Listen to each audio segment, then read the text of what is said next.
My Inner Knowing, empowering you to find your compass for the journey. We are dedicated to supporting you to rediscover and trust your natural ability to navigate life each day by sharing insight and experience through the lens of two professional communicators and their guests. We intend to prompt internal inquiry that supports all those willing to explore a unique path.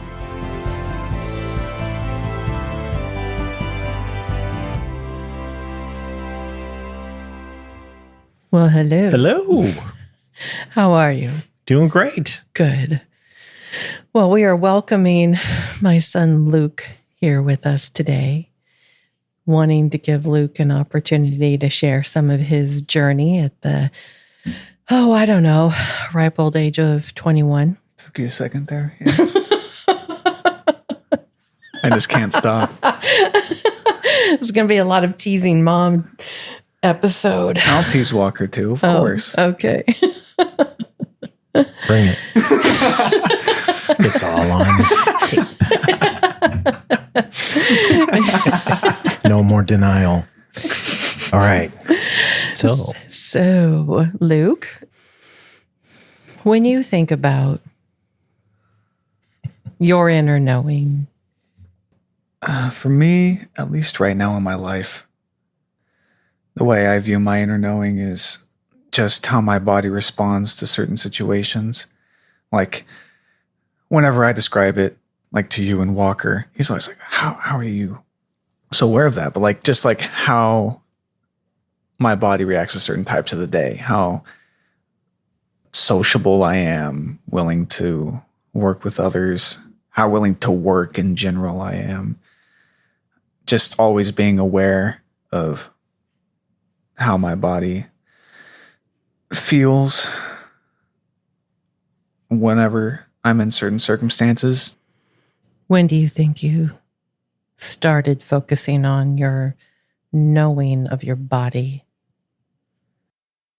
Probably the one summer after I started playing volleyball at KU. When you think about the sports aspect, do you feel like your awareness of yourself, mentally and emotionally, do you think it increased significantly as you started to spend so much time focusing on your physical awareness? Now that you mention it, absolutely. Well, what are you thinking when I ask you that question? Just how I interact with my team, like the energies that people carry, like the stories that they need to live for themselves. It's much easier for me to be aware of that and work with that when I'm not. Or when I am, I guess, in a state where I am more physically attuned to my most optimum level, I guess. And then me feeling so healthy, and I guess it makes it easier to like witness other people because I'm not focused on myself and how I'm feeling as much. Fascinating. That's really interesting. Mm-hmm. What are you thinking as he says that, Walker? My experience of you, Luke, is that there's just you think a lot, and you are very observant, and so you're very attuned to what's going on with your body and different parts of it too, which is fascinating to me to listen to you when you go down that road. And so just because of the sports aspect, it's brought you into that. And what I'm thinking about as I'm listening is wondering whether, that awareness, of the feeling in the different parts of your body, if you translate that into, when you're making decisions, or you can have the body mind and the brain mind, lots of different messaging comes from what we are as an organism. And just wondering if you tune into any part of your body when there's a big decision to be made, or if you're in that space where... Do you mean, I could just be completely misunderstanding, is there like a specific part of my body that I feel more viscerally, where I have like a deeper connection with it? Yeah, I just, if you take it out of the sports has honed you into being observant. And so what I'm trying to do is take that next step, which is when you're not, it isn't a sports question about, well, how do I optimize my performance? But when you are in a space where you're making decisions or having strong feelings, if you tune into the body in those instances too, to see what it has to say, if there's any guidance system there. I don't really think that I have really applied it outside of athletics. I think whenever I'm in like really high intensity situations, and I could be very similar for most people, but it's just like the speed my brain is going. I'm just very aware of that. And whenever I start to like get to the point of awareness where I'm realizing I'm not really able to think because it's going so fast. So I'm aware of that. And high stress situations, like being confronted by something, just my brain scattering all over the place, wondering. Let me ask you this.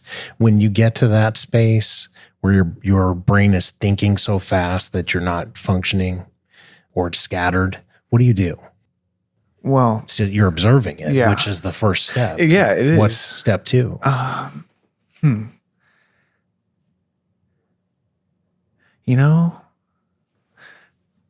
Just observing it and then focusing on that, giving my mind something aside from the situation that's causing me to spaz out. Just being aware of that allows me to focus in on something, and then that grounds me for however many moments I need to assess the situation that I'm in.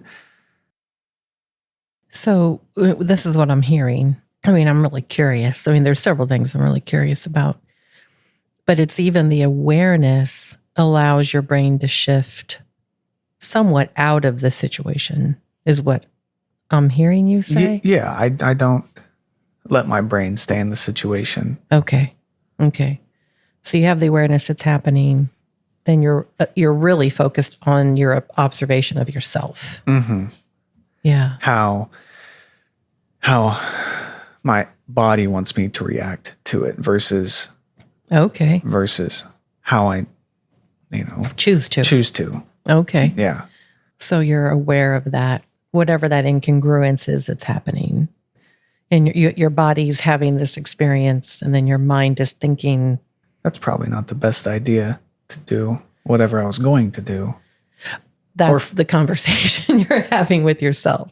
Yeah. Gotcha. Probably. I mean, I don't know. I'm not confronted with high stress situations that often right now.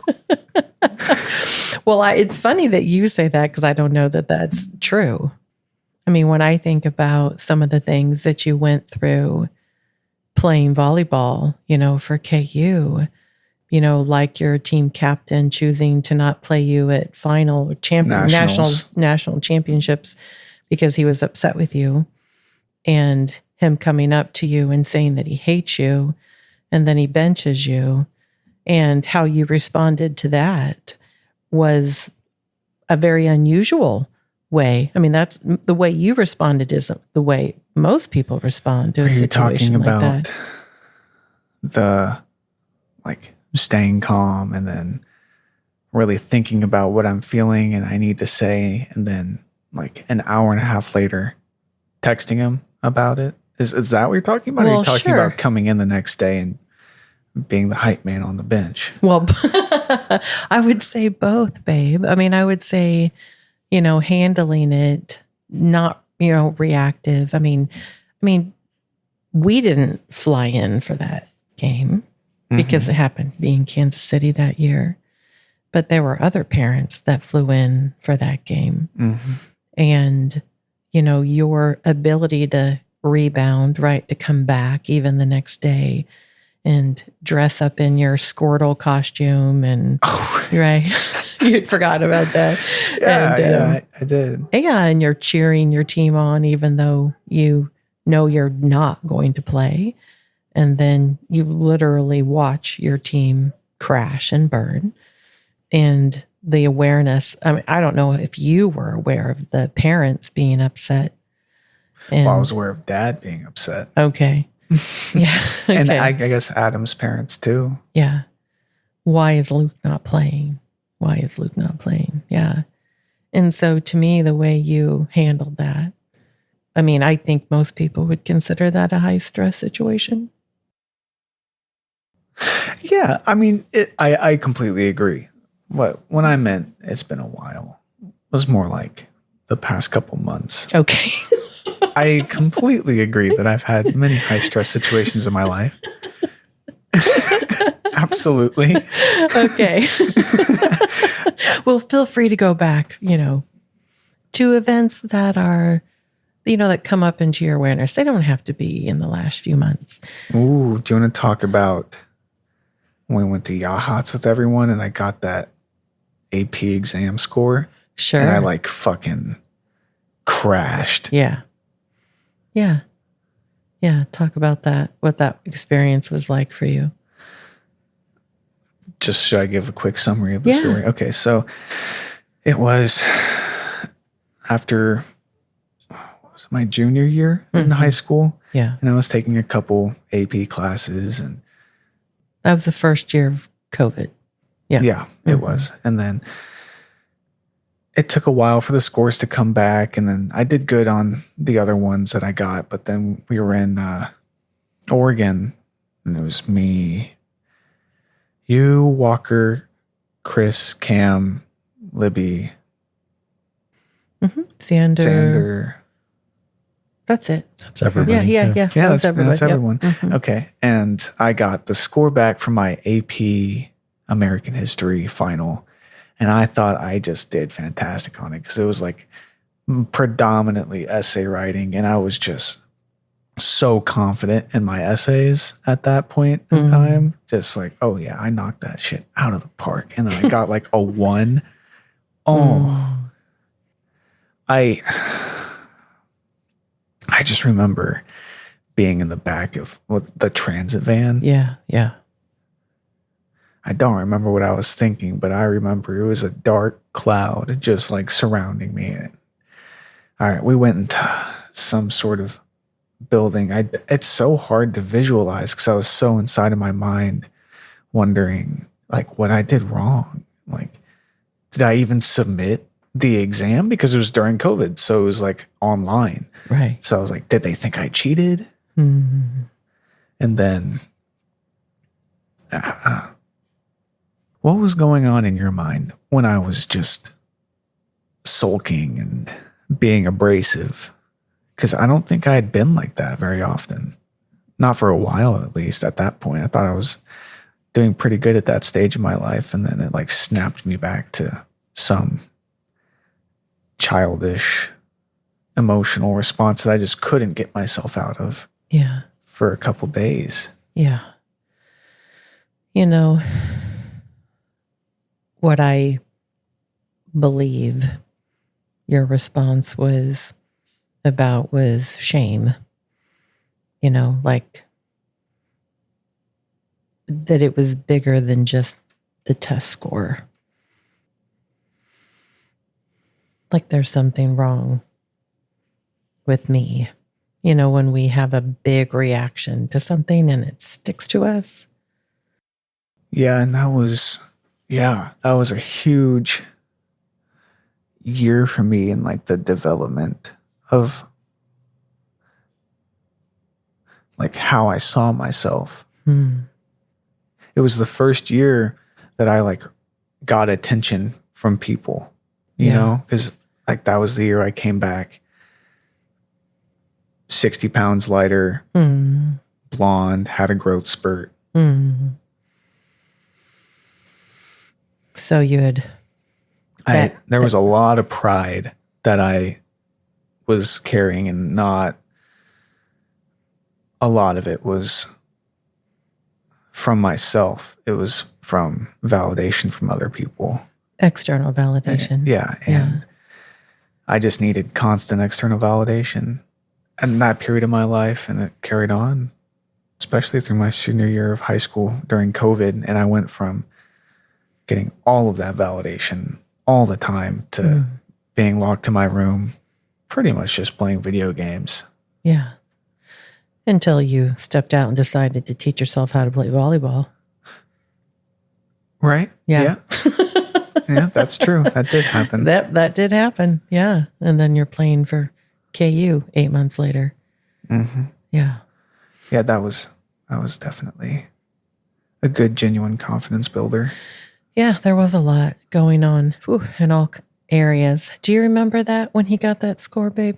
Yeah. Yeah. What do you remember about that? Oh, I was clueless.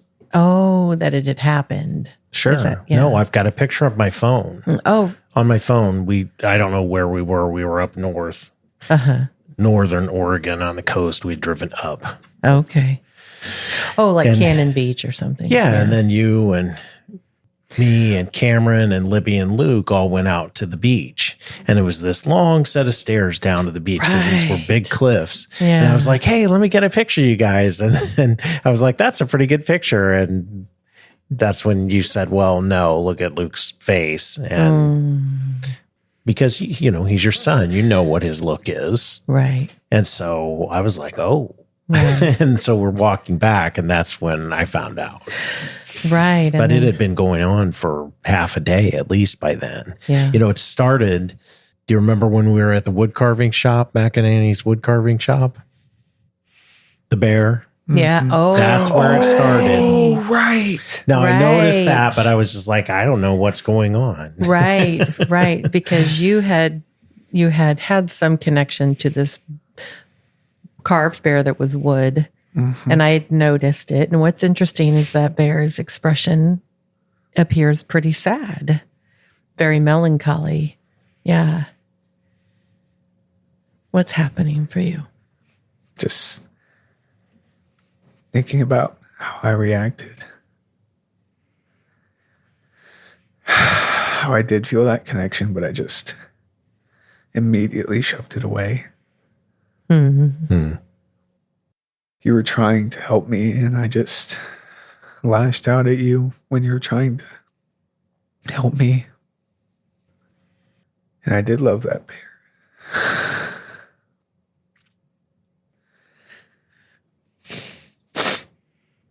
What's going through your mind right now, babe?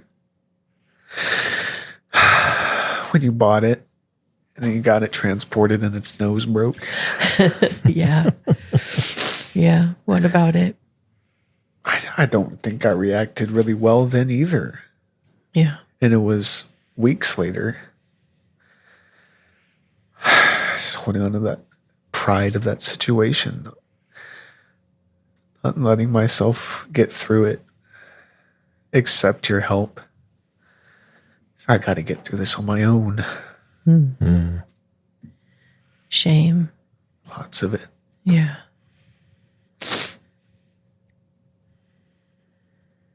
Yeah. Shame is a powerful thing, Luke. Yeah, it is. Something we typically turn on ourselves is what I think, you know. Other people can do it too in different scenarios, but I think we're probably best at doing it to ourselves. I agree. We definitely judge ourselves a lot more than other people even think about us. Thinking about the cadence of your walk. No one's fucking paying attention to the cadence of your walk. Where do you feel shame when you feel shame? As you were kind of reliving that, were we feeling that? Well, I was feeling it in my throat because it's dry. But I don't think that's where I always feel it. It is a very, very powerful physical feeling in my throat when I get like sad. And I don't think I really felt shame for the way I acted. But it is sad that I did that. But I don't think I'm mad or anything at myself for doing it. No. No need to carry it. Yeah. Yeah. You were having your own experience. And it's not something I would do anymore. It was, I think, as for a lot of things that I regret. I think they needed to happen so I can learn from it. Yeah. Nice perspective. I'm working on that at 56. And by the way, the sulking part, I think we all saw that I can still sulk for the last 4 days when I had to do a bunch of work that I thought Well, that was a bunch of somebody else was doing. But I was a really good sulker. Wasn't I? I disagree. Wait, you were like, I'm sorry for being in such a bad mood today. And I think I said, as you were going to bed while we were hugging, Walker, if that's you in a bad mood, then you're doing pretty fucking good in life. And I got an extra long hug. Yes, Thanks, Lou. It was nice. No, it was helpful. Mm-hmm. And I get the piece of, pushing away help when it comes. But in those moments when we can actually accept it, because I was pulling away and you kept hugging me, and it was really helpful. Just that, you didn't have to use words. Extra knowing somebody gives a shit about me, that doesn't have to. Yeah. So thanks. You're welcome. Mm-hmm. Yeah, I really enjoyed that hug. It was a good one. I could feel that stress just relieve for like 10 seconds. And it felt so good.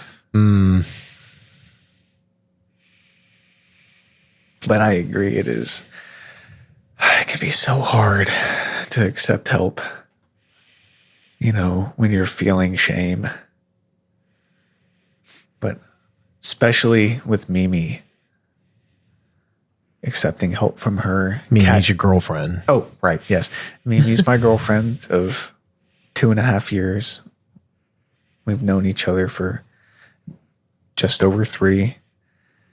And she's helped me grow in so many areas, but she definitely, and it's not even that she does anything specifically. It's just that she's someone I care for so deeply. So I am so aware. I have to be so aware of how my actions and the emotions I'm feeling affect her,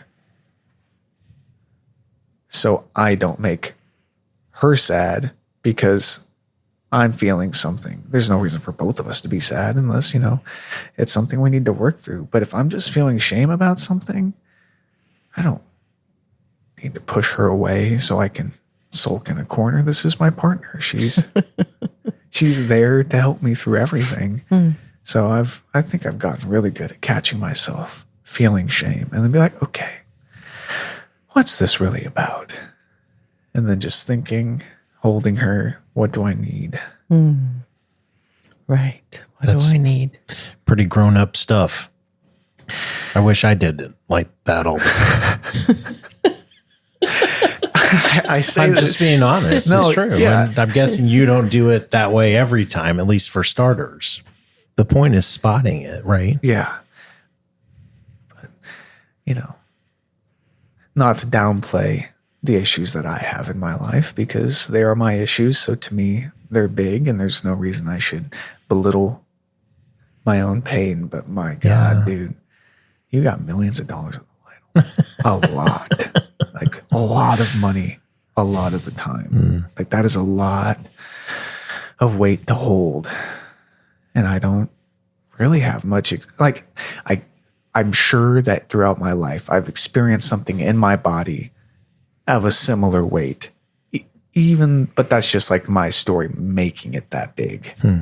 You know what I'm saying? It's not really that big of a deal. I'm not actually having millions of dollars on the line because someone's silly mistake, but I probably propped it up to be that big of a deal. A psychodrama teacher at the Trial Lawyers College made a point, when you do that work, you're getting the raw story from a lot of people, their experiences as you go through a session. What people tend to do is do like a comparison of your trauma versus my trauma. And I haven't had any trauma in my life. I mean, when I compare it to yours, et cetera. And he just said, listen, if you have a migraine headache, and you are suffering and in pain, is your headache, are you having less suffering than somebody whose migraine takes them to the hospital? Mm-hmm. So I'm just sharing his wisdom with you about, our own experience. A lot to just before I went to college and probably throughout my freshman year, I would say that I don't really have much trauma, Yeah, that is what you would say. Yeah. Yeah. And then only to discover, or I guess rediscover, all the stuff that as I detached from, it allowed me to see my life through a different perspective, not feeling as emotionally connected to it, hiding from it because it's I'm so emotionally reactive to it. Yeah. Speak more about that, hiding from it because you're emotionally reactive to it. What are you aware of when you say that?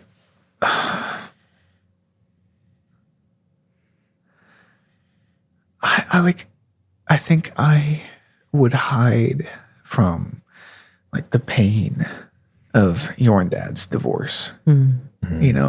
I felt it so heavily the first day. Mm-hmm.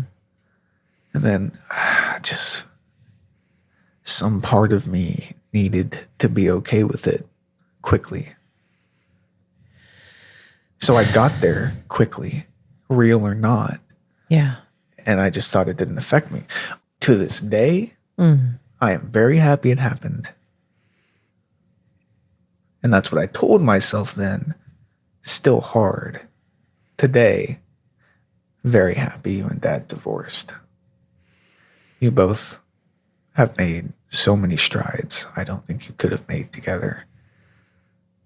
But I just didn't let myself feel the emotion of the divorce.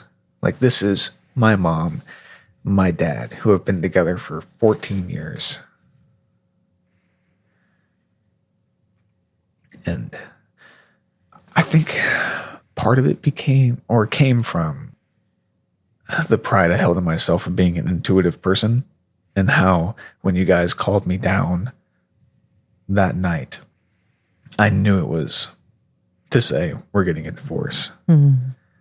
So I just had to keep that story of it was happening. It had to happen. It doesn't matter that it's always hard to see the parents that you've known your whole life and have loved your whole life to separate from each other. I was just like, I knew it was coming. Mm. Prepared yourself. Mm-hmm. Yeah. Shielded myself from the emotions I needed to feel, which were so fucking intense that first night. Just broke right through the fact that I knew it was coming. Yeah. When do you think you started letting yourself feel the reality of it? Probably when Dad divorced Sasha. Wow. The wife. That's a long time. Yeah. I mean, years. It was 3, 4 or 5. 5. 5. Yeah. Wow. Yeah. I had no idea. Yeah. Tell us more. Well, I think it was mostly because you, especially, found Walker so quickly. And I was like, wow, this is awesome. It's like what I see in the TV shows. And then Dad found Sasha. And while I had my reservations about that, she was an amazing woman, really. Mm-hmm. But when they divorced, which, Dad, if you're listening to this, I knew was going to happen the day you told me about her, because you had never met her before. She lives in Ukraine. Then you're bringing her over here. You guys have only spent a couple weeks together and you're getting married. Good luck with that, but who knows what that was, really. Me needing to be right, maybe. Either way. Beside that, she was a great person and she did care. And when he divorced her, I just realized I did not take enough time to really appreciate her Mm. and what she could have been,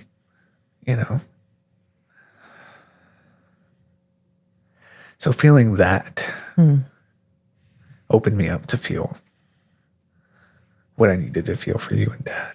I'm sorry, babe. Live and learn, If we choose to, right? Yeah. Yeah.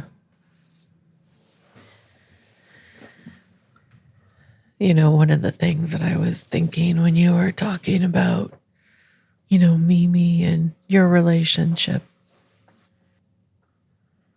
this is, it's just a thing that I have said for years, but what I feel like you and Mimi do for each other is that you inspire and support each other to be better people.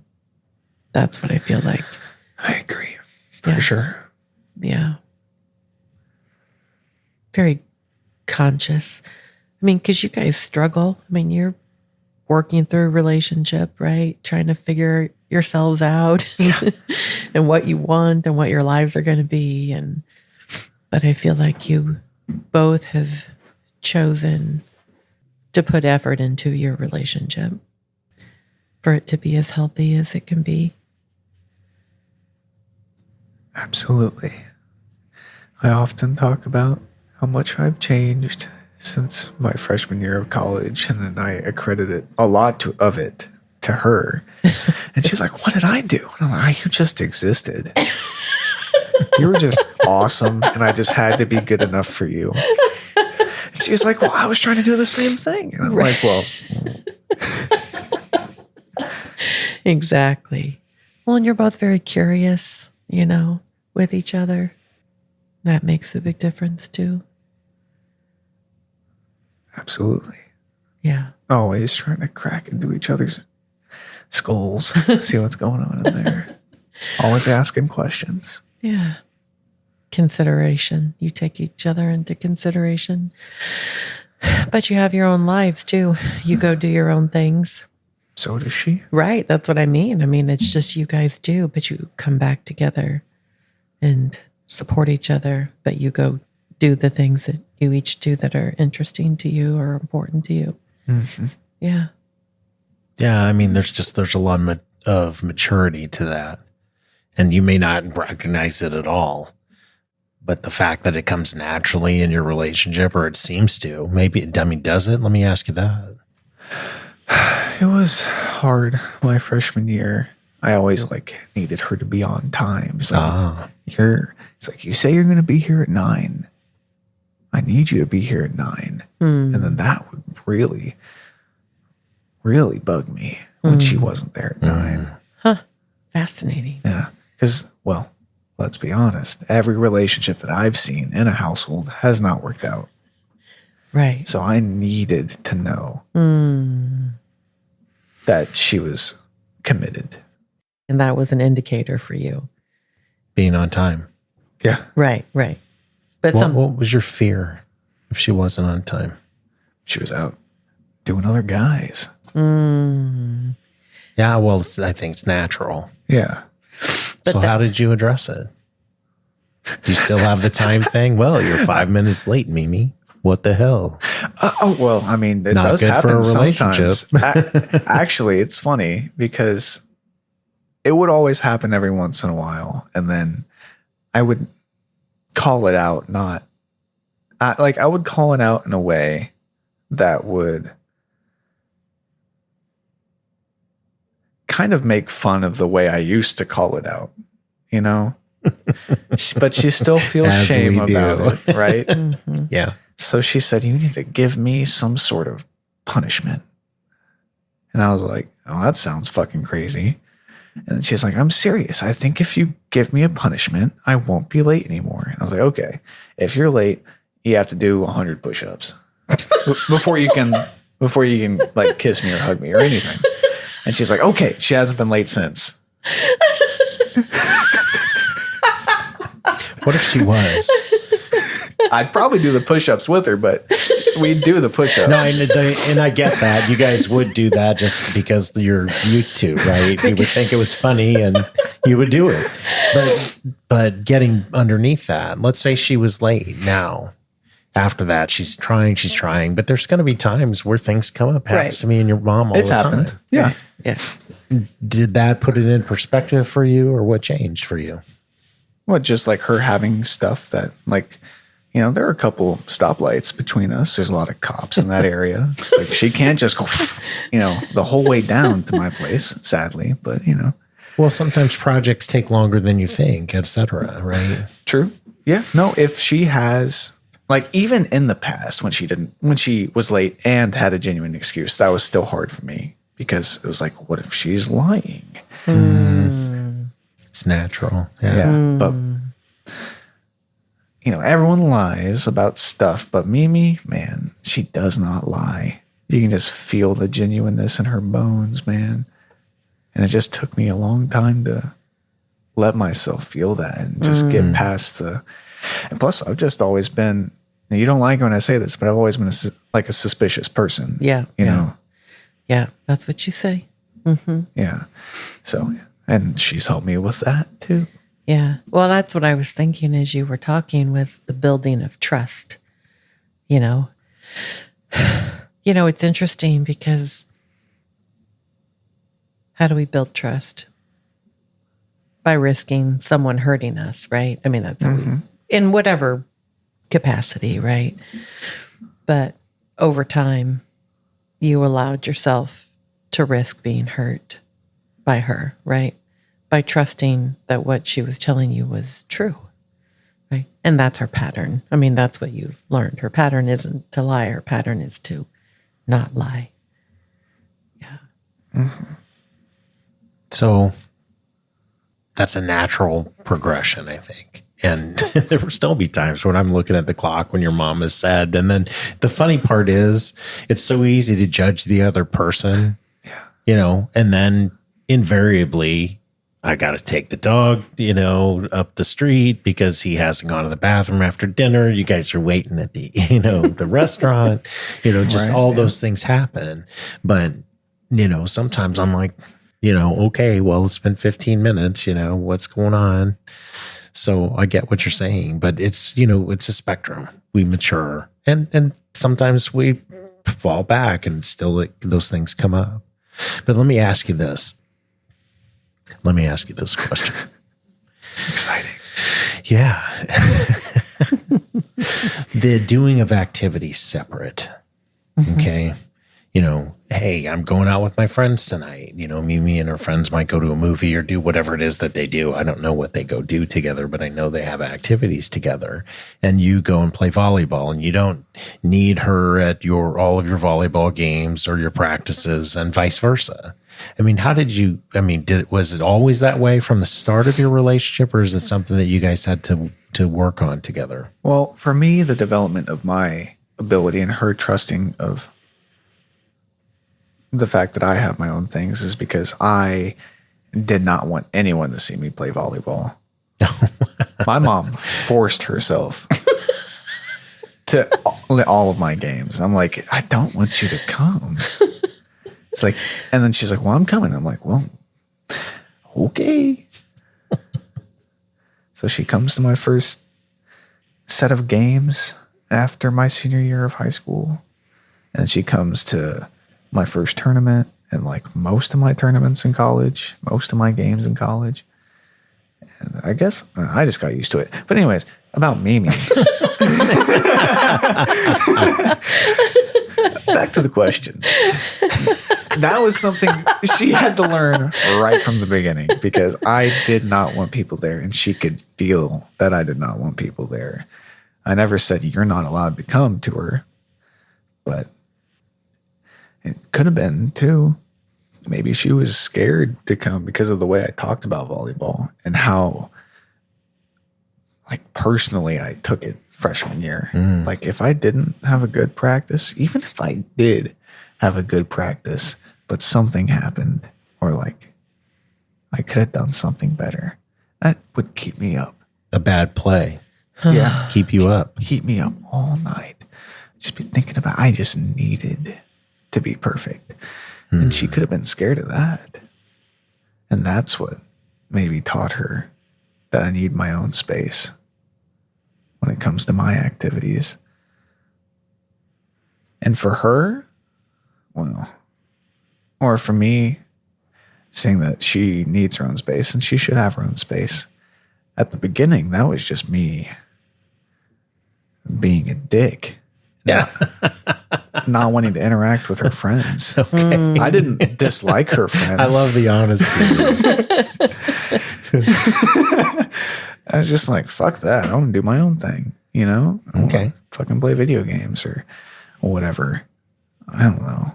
And I have no idea how to talk to women who I'm not, because throughout all of high school and pretty much my whole life, every woman I talked to was like a potential girlfriend, partner, whatever, you know, because I just needed that validation from women so badly. And who knows what that stems from? I'm sure we have some hypotheses, but let's not go into that. But I needed that, so I didn't know. And we talk about this a lot, especially recently, because I am trying so hard to be able to be with her and her friends and just be a normal person. Because like when I'm there, I'm so quiet. Yeah. So I'm like, I don't know what I should say. Well, You know? It's like, is this going to be okay for me to say? Can I make this joke? Trying to learn. You know, people say code switching. Trying to learn the code for her friends. yeah. Until I can get to the point where I can just be as authentic as I can be. Yeah, I was thinking playing a role. Yeah. Yeah. And I spend a lot more time with her friends. And I want to spend more time with her and her friends because it's a side of Mimi that I don't get to see very often. You know, like we're really playful together. Right. It's a different type of playful with her girlfriends. Gotcha. Yeah. And it's fun. It's high energy. Sometimes I'm not in the mood for it. And I let her know. Yeah. But Yeah. I am trying for that. And then, yeah. So for me to give her space, that was just me being a dick, not valuing her relationships outside of me because I was insecure and needed her to be mine. Yeah. You know? Sure. That's how your mom is with me. Oh, yeah. I agree. Oh, my fucking God. She's insane. It's ridiculous. She sees Walker talking to effect. Yeah, Walker talking to a girl waitress. He'll have the fettuccine Alfredo. Thank you very much. Oh my God. I knew it was coming. I knew it was coming. Yeah. Can't help. Thanks for the softball. Nice pitch. That's okay. I'm used to it. You guys love to tease me. Oh my gosh. When you're so I just think your clients will listen to this. Like, what the hell? you're just so fucking dramaless. It's like you got to make something out of nothing. Oh. So do you guys fascinating. talk about, I mean, I hear what you're saying about how that started out and you're trying to learn how to interact more so you can, cross over with her friends and stuff. But do you see value in being able to do things separately? Oh, yeah. Yeah. Absolutely. Having our own lives, not needing to rely on each other for everything. Yeah. Oh, yeah. Because we're not going to live together for a couple years, a few years, Like we spend a lot of time together, but we won't live together for a while. And even after we live together, we'll still have, especially her, lots of things she has to go and do. She'll be a busybody, man. Mm-hmm. She will be. I mean, I will be too. Yeah. But differently. Differently. Yeah. And I just think it's important to be different people, to be who you are. Yeah. Yeah. We shouldn't be the same person in a relation. There shouldn't be two of me's or two of hers. We can't be that. We can't do everything together. Share all the same interests and tastes. Like, I hate pickles. Oh my God, I hate pickles. She loves pickles. And I think that's important, because if we both love pickles, someone doesn't get extra pickles, and that's sad. That is sad. There's the title for the podcast. Not getting extra pickles. Someone doesn't get extra pickles. Let me take you back to the statement you made earlier on. And that was, you were talking about when you're in a stressful situation. And I was trying to see if you check in with your body anywhere, that sort of stuff. But one of the things that you said is you are watching yourself thinking so fast that you're really not able to form coherent thoughts. But a part of your brain is able to watch the rest of the brain doing that because you're observing it. Yeah. It's like, oh. And then you said that you take a second and you ground yourself. Mm-hmm. And I was wondering, what is it that you do to ground yourself when you're in that space where you just can't think coherently? It depends on the situation. Like, a couple days ago, we were just pretty busy, and we got back from the beach, and I was taking a shower, and it wasn't until the end of the shower I was like, I just took a whole ass shower. Where did the time go? Mm-hmm. And I just took a deep breath, and it was long, like 15 seconds. And then literally just my eyes were closed, so I didn't. I opened my eyes and the world was there again. Ready to be seen. But that's not all the time. Sometimes literally just seeing that is enough to ground myself. Mm-hmm. Just being aware of it. Sometimes I don't really have like a strategy. It really is situational. But the first step, as always, is just being aware of it.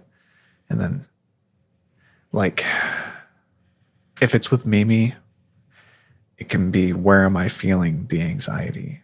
Like, if it's like literally I feel it in my heart, sometimes could be a brain thing. Sometimes it's in my gut, When you feel it in your heart, what does that tell you versus when you feel it in your gut? If it's in my heart, it's an insecurity thing, Something she just said hit some part of little Luke that he totally forgot was hurting him. Mm-hmm. Mm-hmm. Hit me in the gut. Usually just sadness, not like something I forgot that I'm insecure about, just makes me sad. And it's not usually that she's trying to make me sad, because she never tries to make me sad. Right. But, and I'm laughing because Mimi's lovely. Yeah. Even saying that she's making me sad really isn't fair. It's just we're in a situation and I get sad and she's there and the emotions are amplified and I feel it in my gut. And then in the brain, that could just be annoyance, usually is what it is. Like, sometimes, man, and I'm still working through it, but man, I've gotten a lot better, because I felt like I was just a fucking asshole, even when I was saying it. Like, over text, sometimes I'd have to explain things like 5 times. When we studied organic chemistry our freshman year, she hated studying with me because I would just solve the compounds quickly. And I just did not have the patience to explain it to someone whose brain wasn't mine. It's not that she's any slower than I am or dumber than I am. She just thinks about it differently, but I just wasn't ready to, 1, see that, and 2, figure it out. How does she think? How can I translate my thoughts to her, you know? So that would make my brain hurt because I'd get annoyed. So, yeah, but I don't, that could just be me needing to be the smartest person in the room and be like, you're stupid because you don't understand it the way that I do, you know? Why do you think that changed? Realizing she wasn't dumb at all and I'm just being egotistical and kind of a dick. And I hated being a dick with her. Yeah. But it was so part of the character I needed to portray. You know?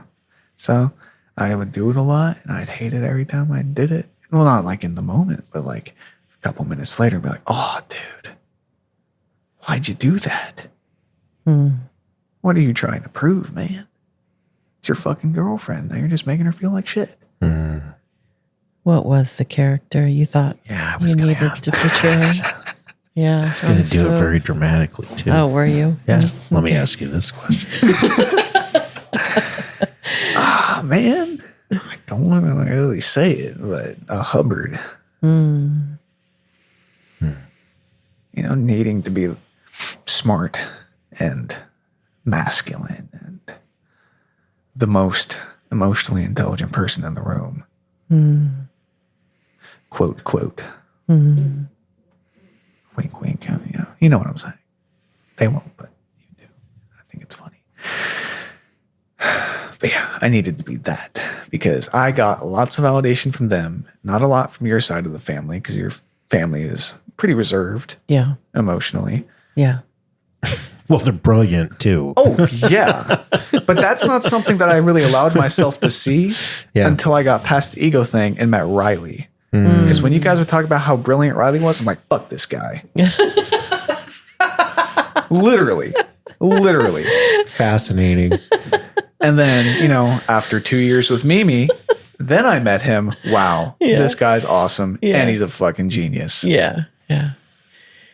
Yeah. There is a lot of that. But yes, my family is more reserved. I think it is a good way to describe it. More, I don't know, German, I guess, would be the way I think that works. Yeah. Yeah. I mean, a lot of architects and engineer brains, mathematic brains, physics brains, but they're reserved for sure. But yeah, I just needed to be the Hubbard, the people who made me feel good about myself. Because whenever I lost the weight, they would make me feel great. You know? A lot of feedback. Yes. Yeah, a lot of feedback. Yes. Yeah. So for you, do you feel like that process of being Luke, that, you know, trying to like shed whatever roles, right? Because it's not like there isn't story I've given you too, even if it's different story. Well, I like one thing I can think about is food, but we got over that pretty fast. Yeah. But that was, I think I forced myself through that part of your story because maybe you were more reserved like the rest of your family when it came to like pushing your needs onto other people. Like you would never talk about wanting us to eat healthier, right? Right. You would just get rid of the super unhealthy food. Right. And try to cook healthier. Right. Right. Yeah. Yeah. And I would get verbal comments on my physical person from the Hubbards more often. So, and at school, a lot at school, much more than the Hubbards, obviously, you know, getting bullied for yeah, being fat. Yeah. It is, you know, it's interesting the balance between commenting on someone or giving feedback. And I don't remember if I shared this recently, but within the last, 6 months, because I was given so much feedback on my appearance my entire life. Right? Didn't matter.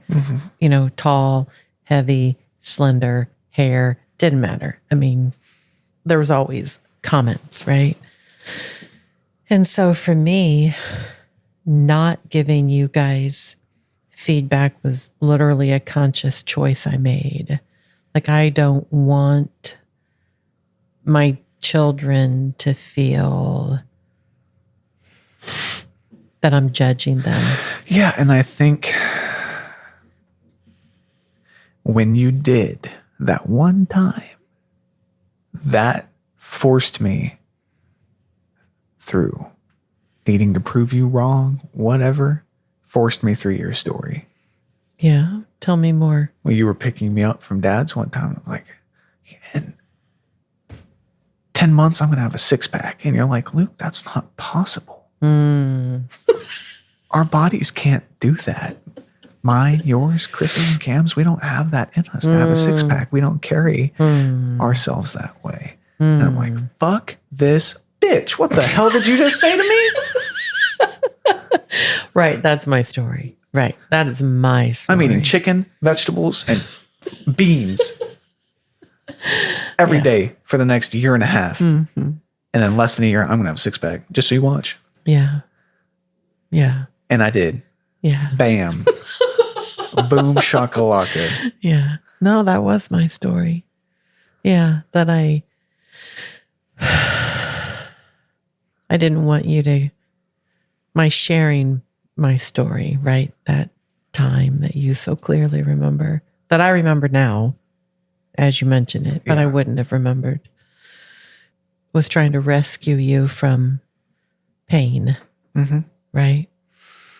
I'm glad you took the challenge, because you're, I don't know, challenging the story. All of you actually challenging the story that I've carried my whole life about myself has been helpful for me. You know, we talked about that the other day, that I feel actually more hope that I can have success around my own story. I'm not giving up. And so I do want to finish, though. Where I was going was, you know, this realization in the last 6 months that my lack of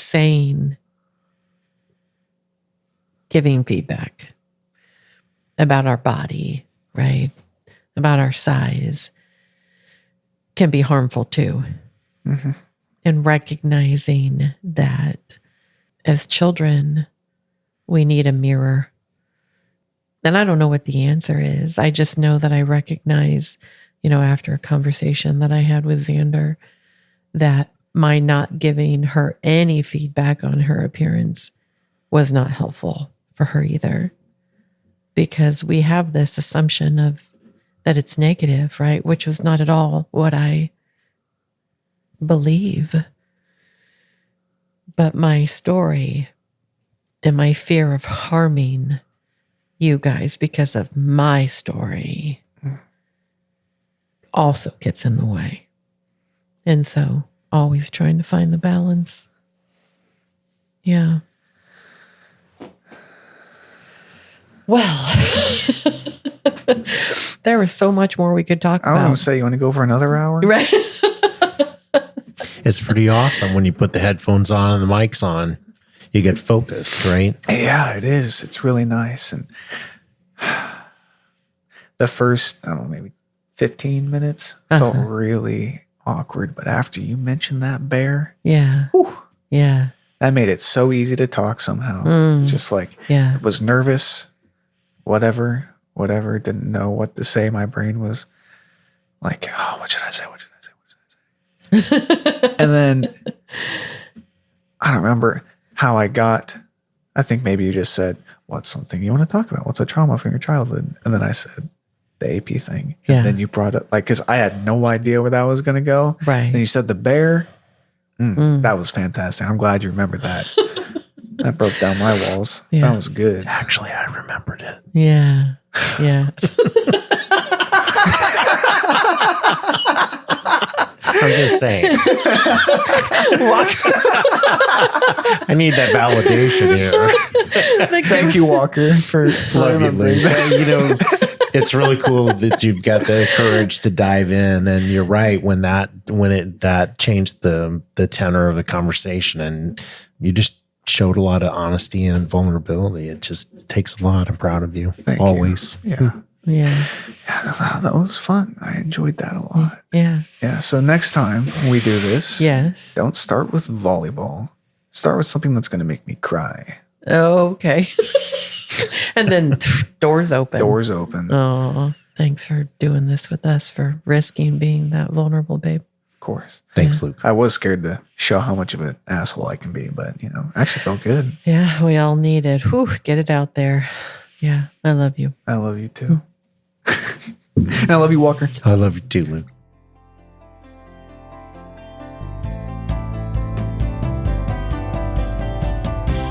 Thank you for joining us today. We are excited to explore life with you. We encourage curiosity, self-growth, and we strive to be more compassionate every day.